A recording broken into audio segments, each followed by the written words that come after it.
വോട്ടെടുപ്പ് അവസാനിക്കാൻ ഇനി അരമണിക്കൂർ മാത്രമാണ് ബാക്കിയുള്ളത്. 5:30 ആയിരിക്കുന്നു. ഏറ്റവും ഒടുവിൽ വന്ന കണക്ക് 5:20-ന്റേതാണ്. 64.73% പേരാണ് ഇതുവരെ വോട്ട് രേഖപ്പെടുത്തിയിരിക്കുന്നത്. ഇനി കൃത്യം 30 മിനിറ്റ് മാത്രമാണ് ഔദ്യോഗികമായി വോട്ട് രേഖപ്പെടുത്താനുള്ള സമയമുള്ളത്. അതുവരെ ലൈനിലുള്ളവർക്ക് മാത്രമായിരിക്കും പിന്നീട് വോട്ട് രേഖപ്പെടുത്താൻ അവസരം ലഭിക്കുക. എന്തായാലും കൃത്യം അരമണിക്കൂർ മാത്രം അവശേഷിക്കുന്നു. ഏറ്റവും ഒടുവിലത്തെ കണക്ക് വന്നത് 5:20-ന് 64% പേർ വോട്ട് രേഖപ്പെടുത്തിയിരിക്കുന്നു സംസ്ഥാനത്ത്. തിരുവനന്തപുരത്ത് ശാസ്തമംഗലത്ത് നിന്നും വി അരുൺ നമുക്കൊപ്പം ചേരുകയാണ്. അരുൺ, ഏറ്റവും ഒടുവിൽ വരുന്ന കണക്കനുസരിച്ച് തിരുവനന്തപുരത്ത് 62.52% പേരാണ് വോട്ട് രേഖപ്പെടുത്തിയിരിക്കുന്നത്. നമുക്കറിയാം, കഴിഞ്ഞ തവണ സംസ്ഥാനത്ത് തന്നെ ഏറ്റവും കുറഞ്ഞ പോളിംഗ് നടന്ന ഇടമാണ് തിരുവനന്തപുരം. ശക്തമായ മത്സരം നടക്കുമ്പോൾ പോലും നഗരമേഖലയിൽ ആളുകൾ വോട്ട് രേഖപ്പെടുത്താൻ വരുന്നതിന്റെ എണ്ണം സംസ്ഥാനത്തിന്റെ ശരാശരി നോക്കുമ്പോൾ കുറവാണ്.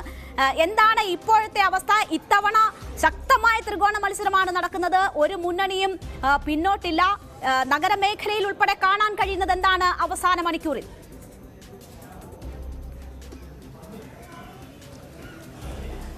രേണുക, രാവിലെയുള്ള തിരക്ക് നോക്കുമ്പോൾ വലിയ ഒരു പോളിംഗ് ശതമാനത്തിലേക്ക് പോകും, കഴിഞ്ഞ തവണത്തേക്ക് അധികരിച്ചുള്ള പോളിംഗിലേക്ക് പോകുമെന്ന ഒരു പൊതു ധാരണയുണ്ടായിരുന്നു. പക്ഷേ ഉച്ചയോടുകൂടി തിരുവനന്തപുരം നഗരത്തിൽ അതുപോലെ ഗ്രാമീണ മേഖലയിലും, ഞാൻ ആറ്റിങ്ങൽ മണ്ഡലത്തിലെയും തിരുവനന്തപുരം മണ്ഡലത്തിലെയും ഗ്രാമീണ മേഖലയിൽ കുറേ പോളിംഗ് ബൂത്തുകൾ കഴിഞ്ഞ കുറച്ച് മണിക്കൂറുകൾക്കിടയിൽ സഞ്ചരിച്ചു. പക്ഷേ ഒരിടത്തും കാര്യമായ തിരക്കില്ല എന്നുള്ളതാണ്.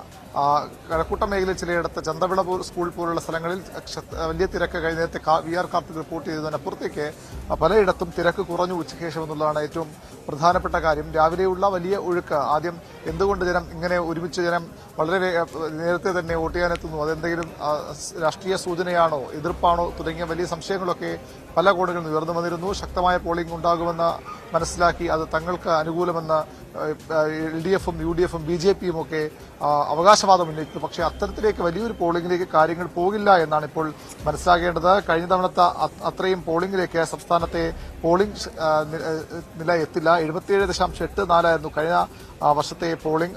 അതിനടുത്തേക്ക് എത്താനുള്ള സാധ്യത കുറവില്ല. 70% പോളിംഗ് എത്താനാണ് ഇപ്പോഴത്തെ സാധ്യത. കഴിഞ്ഞ തവണ തിരുവനന്തപുരത്ത് 65.74 തിരുവനന്തപുരത്ത് 73.6 ആറ്റിങ്ങൽ 74.40 വോട്ട് രേഖപ്പെടുത്തിയ ശതമാന കണക്ക്. ഇത്തവണയും അതിന് അടുത്തേക്ക് എത്താനുള്ള സാധ്യത കുറവാണ്. ഏറ്റവും അവസാനത്തെ കണക്ക് പ്രകാരവും 70% നിൽക്കാൻ മാത്രമാണ് സാധ്യത. തിരുവനന്തപുരത്ത് ഇപ്പോൾ 63% അടുക്കുന്നു ഔദ്യോഗികമായി വന്ന വിവരമനുസരിച്ച്. അത് ഒരു 65-68 ഒരുപക്ഷെ അവസാനിച്ചേക്കാം. ആറ്റിങ്ങലിൽ 65.56 അത് ഒരു 70 അടുപ്പിച്ച് അവിടെയും പോളിംഗ് രേഖപ്പെടുത്തിയേക്ക് അവസാന അരമണിക്കൂർ മാത്രമാണുള്ളത്. വലിയ തിരക്കുണ്ടെങ്കിൽ ഒരുപക്ഷെ വീണ്ടും ഈ ആളുകൾ 6 മണിക്കാണ് പോളിംഗ് അവസാനിക്കേണ്ടത്. കഴിഞ്ഞ ലോക്സഭാ തെരഞ്ഞെടുപ്പിൽ 7:45 വരെയൊക്കെ പോയ ബൂത്തുകൾ തിരുവനന്തപുരത്തിന് തീരമേഖലയിലുണ്ട്. ഇപ്പോൾ നമ്മുടെ റിപ്പോർട്ടർ മിഥുനും വിനോദുമൊക്കെ തീരമേഖലകളിലുണ്ട്. അവിടെ നിന്ന് ലഭിക്കുന്ന വിവരമനുസരിച്ച് കാര്യമായ വലിയൊരു തിരക്ക് എവിടെയും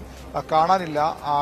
6 മണിക്ക് ശേഷവും ക്യൂവിൽ നിന്ന ആളുകൾക്ക് 1.5 മണിക്കൂറിലേറെ വോട്ട് ചെയ്യാനുള്ള സൗകര്യം കൊടുക്കേണ്ടി വന്നു. ആ ഒരു സാഹചര്യത്തോടെ ഉണ്ടാകില്ല എന്നാണ് മനസ്സിലാക്കാൻ. അതുകൊണ്ട് തന്നെ ഇത് ആർക്ക് അനുകൂലം ആർക്ക് പ്രതികൂലമെന്ന് നമുക്ക് പറയാൻ കഴിയാത്തൊരു അവസ്ഥയുണ്ട്.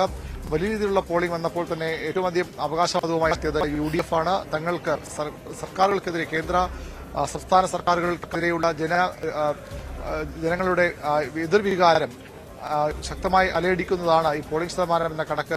അവകാശവാദം അന്നത്തെ കോൺഗ്രസ് ഉന്നയിച്ചിരുന്നു. എന്നാൽ ഉയർന്ന പോളിംഗ് ശതമാനം വന്നാലും തങ്ങൾക്ക് അനുകൂലമാകുമെന്ന് മുഖ്യമന്ത്രി പിണറായി വിജയനും CPI സംസ്ഥാന സെക്രട്ടറി ഉൾപ്പെടെയുള്ളവരും പറഞ്ഞിരുന്നു. സംസ്ഥാന സർക്കാരിനും അതുപോലെ UDF-നുമെതിരെയുള്ള ജനങ്ങളുടെ മറുപടിയായാണ് BJP ആ ഘട്ടത്തിൽ കണ്ടത്. ഏതായാലും ഇനി അത്തരം അവകാശവാദങ്ങൾക്ക് ഏതാണ്ട് അരമണിക്കൂർ കൂടി മാത്രമേ ആയുസുള്ളൂ. കാരണം ആ വലിയൊരു പോളിംഗിലേക്ക് കാര്യങ്ങൾ പോകില്ല എന്ന് മനസ്സിലാകുന്നു.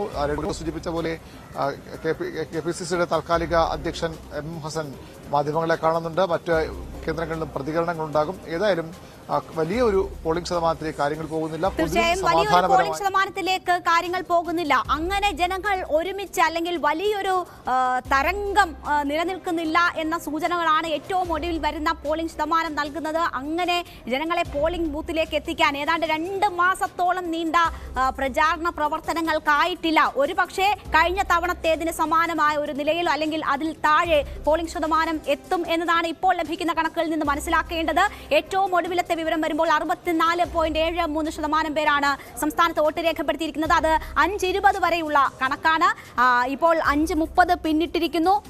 ഇനി വളരെ കുറച്ച് സമയം മാത്രമാണ് വോട്ടെടുപ്പിന് ഉള്ളത്. ആളുകൾ ഇപ്പോഴും പലയിടങ്ങളിലേക്കും എത്തിക്കൊണ്ടിരിക്കുന്നുണ്ട്. ജോലിയൊക്കെ കഴിഞ്ഞ് അവസാന മണിക്കൂറിൽ വോട്ട് രേഖപ്പെടുത്താം എന്ന കണക്കുകൂട്ടലിൽ ചിലരൊക്കെ എത്തുന്നത് പലയിടങ്ങളിലും വലിയ ക്യൂ രൂപപ്പെടാൻ ഇടയാക്കിയിട്ടുണ്ട്. അപ്പോൾ ഏറ്റവും ഒടുവിലത്തെ കണക്കുകൾ ഒരുപക്ഷെ 70-ന് മുകളിലേക്കൊക്കെ സംസ്ഥാനത്തെ പോളിംഗ് ശതമാനം എത്തിക്കും എന്നതാണ് പ്രതീക്ഷിക്കുന്നത്. എന്തായാലും ഏറ്റവും അവസാനത്തെ നിമിഷത്തിലും BJP ബന്ധം എന്ന രാഷ്ട്രീയ ആരോപണം കൂടുതൽ ശക്തിയോടുകൂടി നിൽക്കുന്നതാണ് നമ്മൾ കാണുന്നത്. BJP ബന്ധത്തിന്റെ പേരിൽ ഇടതുമുന്നണി കൺവീനർ EP ജയരാജനെ മുഖ്യമന്ത്രി പരസ്യമായി ശാസിച്ച സാഹചര്യത്തിൽ അദ്ദേഹം ഉടനടി കൺവീനർ സ്ഥാനം രാജിവെക്കണമെന്ന് KPCC acting president MM Hassan ആവശ്യപ്പെട്ടിരിക്കുകയാണ്.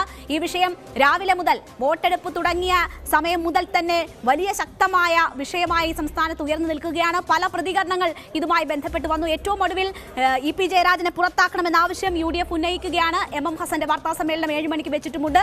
എന്തായാലും വലിയ രാഷ്ട്രീയ ആരോപണമാണ് ഇത്. വോട്ടെടുപ്പിന് ശേഷവും ഇത് ആളിക്കത്തുമെന്ന കാര്യത്തിൽ യാതൊരു സംശയവുമില്ല. എന്തായാലും ജനങ്ങൾ ഇതൊന്നും വലിയ കാര്യമാക്കുന്നില്ല എന്നത് വേണം നമ്മൾക്ക് ഏറ്റവും ഒടുവിൽ വരുന്ന സൂചനകളിൽ നിന്നുകൂടി മനസ്സിലാക്കേണ്ടത്.